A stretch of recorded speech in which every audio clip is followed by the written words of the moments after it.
সুন্নাত যদি আপনি ছেড়ে দেন তাইলে এক সময় সুন্নাত ছাড়তে ছাড়তে ফরজ ছাড়ার মতো একটা স্পৃহা তৈরি হয়ে যায়।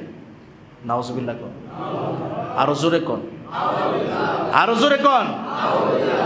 সুন্নাত ছাড়তে ছাড়তে ফরজ ছাড়ার মন মানসিকতা তৈরি করে দেয় শয়তান। কে?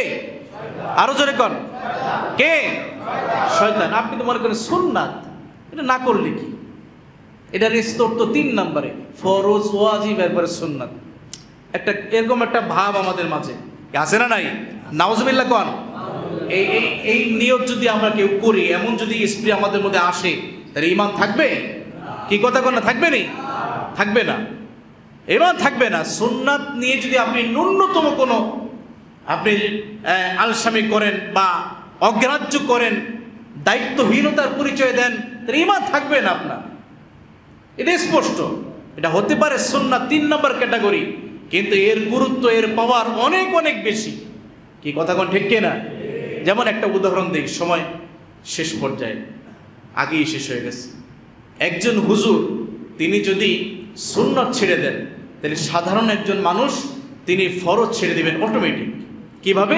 উদাহরণ আমরা ওয়াজ মাহফিলে বলে থাকি। যেমন এক জায়গায় একটি আপনার খ্রিস্টানের গির্জা ধরেন, গির্জা এর ভিতরে অনেক চাকচিক্য, অনেক সুন্দর কারুকার্য ভিতরে দেখার জন্য যে কোনো মানুষই উদ্গ্রীব, দেখতে চায়।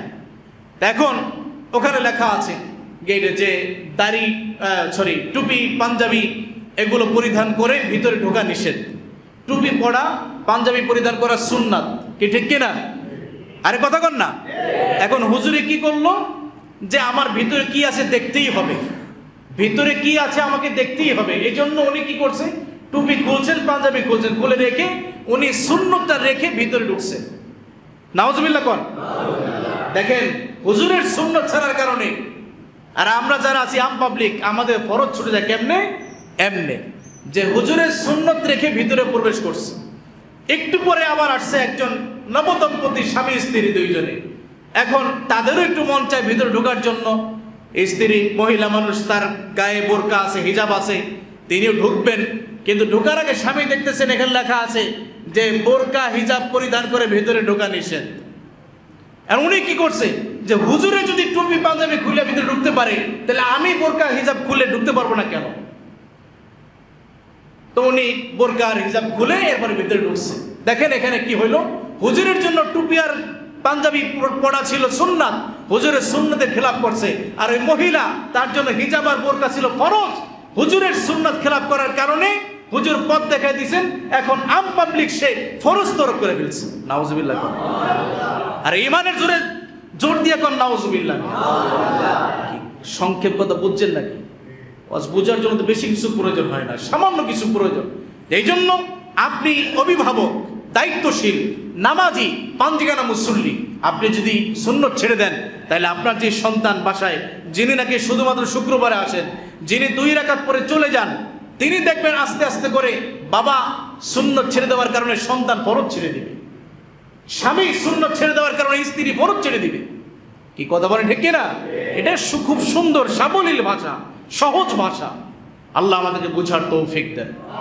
আরো জোরে বলেন আমিন। রবিউল আউয়াল মাস নবীর আগমনের মাস।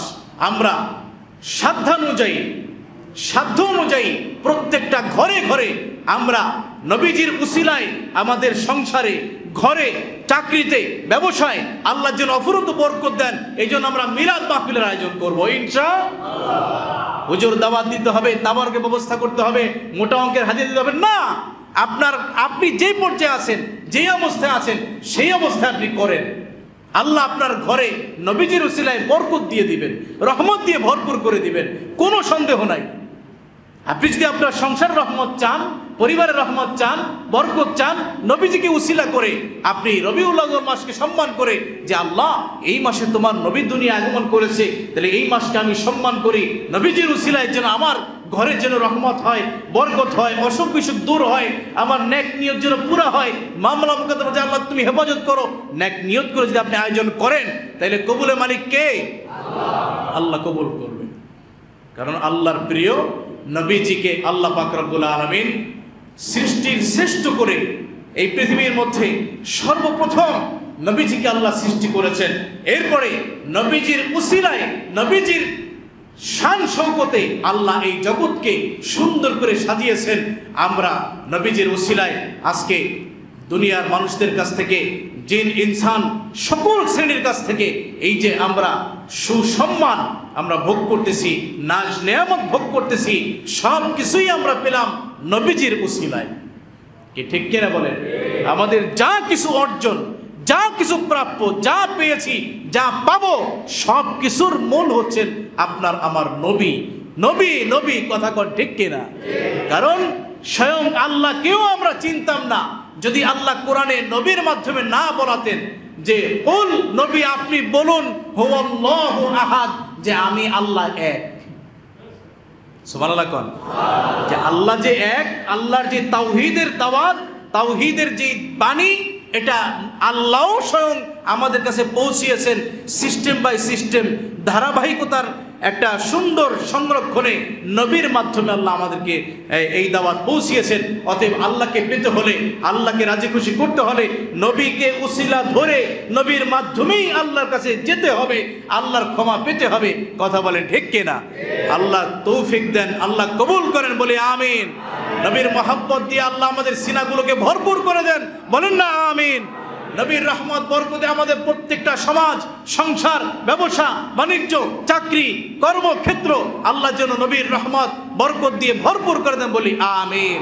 আরো মহব্বত বলেন আমিন, আমিন।